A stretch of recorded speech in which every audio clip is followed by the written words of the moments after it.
You know, it's been 3 years since Steven Spielberg directed a movie that was the fourth Indiana Jones worth the wait. Well, now he is back in the director's chair with a movie that everyone is talking about, War Horse. And he talked with ABC's Katie Couric about the story that drew the multi-Oscar winner.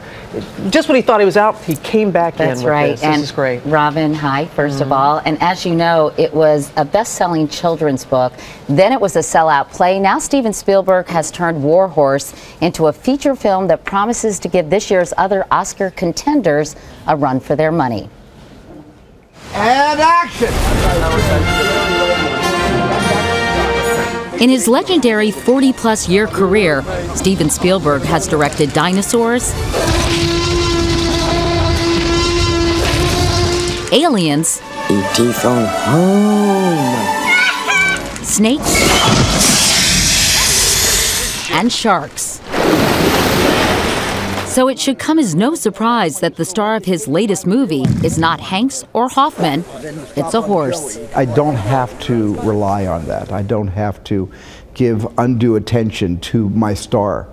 When in fact, in this story, my star is Joey, is the horse. War Horse is about the special bond between Albert, an idealistic English farm boy, and his beloved colt, Joey. England is at war! We are at war!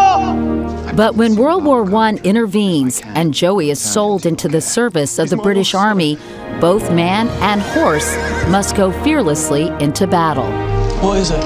It's a horse they found wandering about in no man's land. What kind of an horse? A miraculous kind of an horse, be my guess. It's a subject, Spielberg says, that's near and dear to his heart. My daughter's a hunter, jumper, and my wife you know, was dressage and still dabbles in it, and we live with horses. And that was another thing that really invited me into this process. Go on, boy!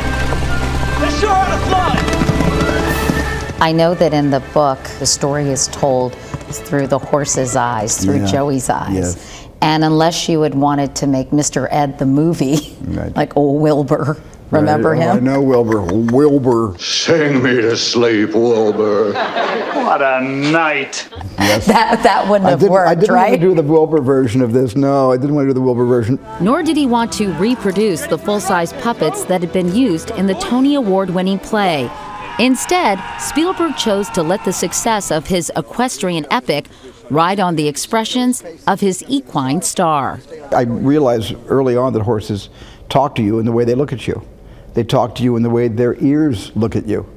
And that there's a lot more expression in a horse than people give a horse credit for. Were they demanding? Did they ask for extra sugar cubes in their trailers, or? I'll tell you what they were. They're beyond demanding. What they did was they would suddenly get into a sequence and in an unscripted fashion. They would be reacting to the actors, to Peter Mullen, who played the dad. There's a whole scene where Joey decided he really liked Peter Mullen a lot, especially the jacket he was wearing, and would not leave Peter or his jacket alone. And these are just things you don't expect, you don't count on it. When they happen, you just go, thank you. And come next weekend, Spielberg will be in a different kind of horse race, competing against himself at the box office with his other movie, the 3D animated adventures of Tintin. Get down! Get down! Clearly, you wouldn't be doing this if you still didn't get a huge charge out of making movies. Yeah, it doesn't change. It doesn't change. The same level of excitement has been with me ever since I first picked up a 8mm movie camera when I was a kid. Slowly moving down the street like this.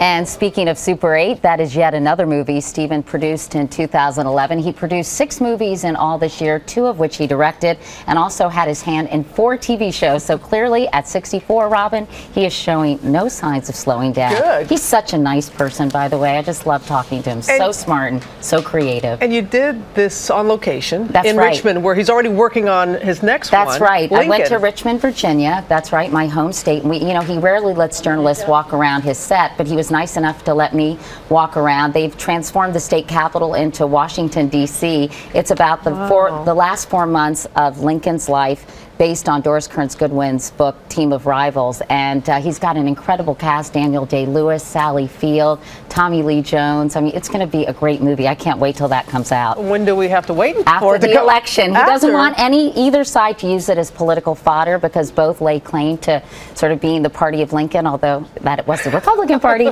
And so he's delaying it for that reason.